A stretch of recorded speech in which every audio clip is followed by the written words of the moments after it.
Lakini pia vile vile bwana diwani, wewe ni katika watu ambao wanaonyesha kabisa wewe ni katika watu wapotevu, tena sio wapotevu tu, ni wazushi mbele ya sufiyin. Kwa mujibu kwa kushindwa kufafanua haya, wewe umejivalisha vazi ambalo limekutoa kwenye usufi moja kwa moja. Haya siyasemi mimi kama mimi. Kwenye hichi kitabu Azahiru Riyadh ukurasa wa 204 mpaka ukurasa wa 205 takunukulia baadhi ya maneno ambayo kayazungumza huyu Mahmud Nur ad-Daim, kukuonyesha ya kwamba wewe kwa mujibu wa hivyo ulichokifanya, wewe unazingatiwa ni sufi jahilun, ni mjinga, tena ni katika watu wapotevu. Umejibebesha fani ya kududumua na kufafanua mambo ya uwalii, mambo yaliyoandikwa, unajidadavua kusema huo ndo usawa, hali ya kuwa mawalii wenyewe hawajayafafanua. Nakupa ukurasa wa 204 kitabu hichi Nuru Azahiru Riyadh, ukurasa wa 204, na kusomea kitabu vyenu hivi, sio vitabu vyangu mimi, na kuhukumu kupitia vitabu vyenu. Anasema wa amma almutasawwif aljahil, na ama mtu wa sufi ambaye ni mjinga kama vile Yusufu Diwani na mwenzake huyo, mjahil ajahili kwenye mambo gani? Ay bi awamirillahi wa nawahihi, asiyejua maamrisho ya Allah na makatazo yake. Fa innahu dhallum mudhill, ni mpotevu na ni mwenye kupoteza. Mtume sallallahu alaihi wasallam ameweka utaratibu wa kuomba nyiradi wote huko, ambao sisi tunaamini wama yantiqu anil hawa in huwa illa wahyun yuha. Uradi aliofundisha mtume ni mbora kuliko sawasahubi ya Abdul Qadir Jailani na wenzake, havina maana hivyo. Sasa wewe usiyejua amri za Allah ambazo tumeambiwa sisi tumfuate mtume, wa in tuti'uhu tahtadu, mkimfuata mtume mtaongoka. Kwa hiyo lazima tumfuate mtume hata kwenye uradi wake. Wewe ulivyokuwa mjinga wa kutokujua amri hiyo ya kumtii mtume, anasema huyo sahibu kitab Nur ad-Daim, anasema Mahmud Nur ad-Daim, fa innahu dhallum mudhill, sufi namna hii ni mjinga mpotevu na ni mwenye kupoteza, muhliku li nafsihi, ni mwenye kuiangamiza nafsi yake, wali ghairihi, na kuwapoteza wengine katika masufi. Yani yeye mwenyewe anajiangamiza na vile vile anawaangamiza watu wengine. Sikiliza vizuri. Fa inna harakatihi wa sakanatihi ya'khudhuha min ahwiyati nafsihi wa da'awihi wa la yash'uru bidhalik. Harakati zake anazozifanya, wa sakanatihi, na vile vile utulivu wake anaofanya. Yani haraka ni kile kutikisika kwake labda au kufanyaje, na kule utulivu alionao huyu mtu jahili sufi ameni mjinga, yaakhudhuha min ahwiyati nafsihi, anauchukua kutoka kwenye undani kabisa wa nafsi yake, yani matamanio yake mwenyewe nafsi yake. Ahwiyatun maana yake ni hufra, kama chuma, kama vile shimo la ndani kabisa la nafsi yake, anatoa zile harakati zake na sakanati zake, anazitoa kwenye hufra, kwenye undani kabisa nafsi yake, wa da'awihi, na madai yake, wala yash'uru bidhalik, na hali ya kuwa hajui hayo yote, hajui.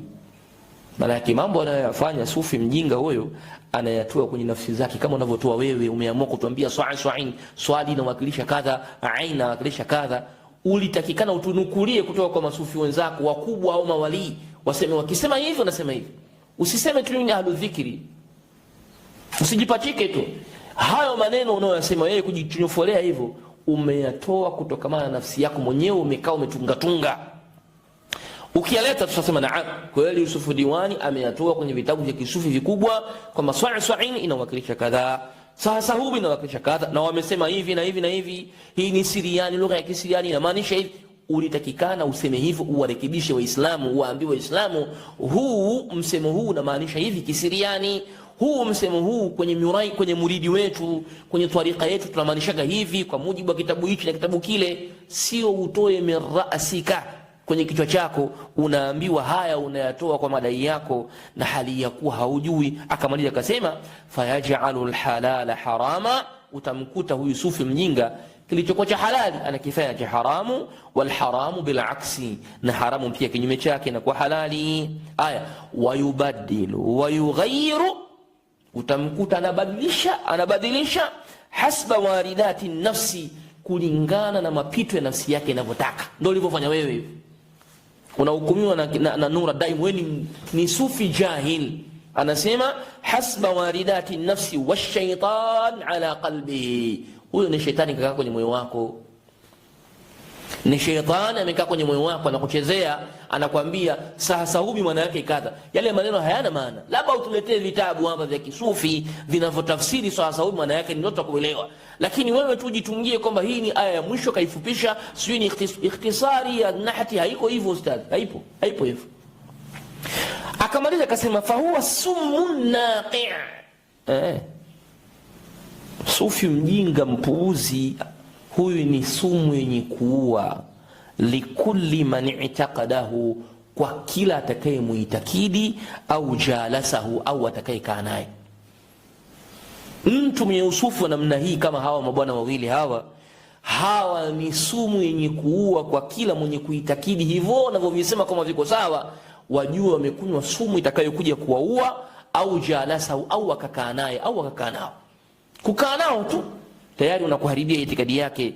Wa akhadha anhu shay'an min umuri din, na ukachukua kutoka kwa Yusufu Diwani na huyu bwana mambo yako ya dini, wewe unajiua mwenyewe. Nimemaliza, nimekuhukumu kupitia kitabu chako. Bali mwisho kabisa anasema huyu sufi huyu ambaye ni mpotevu, anayetoa mambo kupitia nafsi yake mwenyewe anapojisikia tu, anatunga tu bila kurejea kwenye kutubu za kisufi vikubwa kwamba haya maneno haya yanatoka wapi na maanisha nini, au haya hayapo, hayana maana, bila kurudi huko. Anasema katika moja ya tabia zake mbovu, yanhabu amwal alkhalqi, kazi yake ni kuchukua mali za viumbe, kama unavyochukua Yusufu Diwani mali za watu. Kama unavyochukua mali za watu za kuwachanganyia dawa, kuna dua sijui na nini, ujiunge na nini, ndio hivyo unaambiwa na shehe wako hapa. Umezungumza mwanzo, mtangazaji wako azungumza, na wa mwisho pia umezungumza na wewe. Kwa mna dua tarehe ngapi, mtaka mfanye dua, kwa hiyo bidi mtu wasomee dua bila kuwapa hela, bila kutoa hela, wasomee dua. Haujataja jambo la pesa, lakini utaratibu unaotaka wewe kusema utaratibu wa nini? Unaambiwa huyu sufi dhalum mudhil yanhabu amwal alkhalqi. Nahab, kazeni kuchukua mali za viumbe. بسيف الحياء ممتلئا بالسحي والبخل وقلة الحياء لا يفرق بين السنة والفرض. huwezi kutofautisha baina sunna na fardh.